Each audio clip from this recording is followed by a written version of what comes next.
On va finir vos market movers avec le Dow Jones qui, à l'image des indices américains, a bondi suite à la publication des chiffres de l'inflation en octobre aux USA. Quels sont les objectifs qu'on peut avoir en tête désormais ?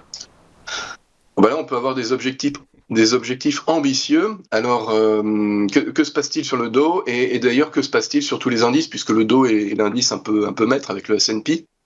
On est sur, là aussi, le changement de paradigme, un peu à l'image de l'euro-dollar, puisqu'on a cassé l'oblique en résistance qui était présente vers les 33 000. Hein. Donc on est au-dessus et ça tient. Donc c'est quelque chose de très positif. On devrait poursuivre encore la hausse quelques temps, c'est-à-dire d'ici le début de la semaine prochaine. Donc la séance d'aujourd'hui plus les petites séances du début de la semaine prochaine.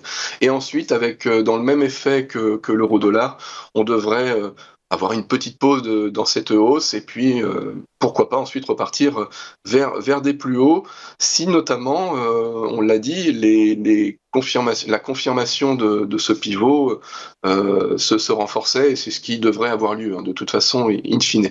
Donc ça c'est très positif et du coup les objectifs à très long terme, c'est du 35-36 000 évidemment, mais il faut toujours se rappeler que les mouvements ne montent pas en ligne droite et les arbres ne montent pas jusqu'au ciel non plus. Donc il faut toujours travailler les mouvements chaotiques intraday.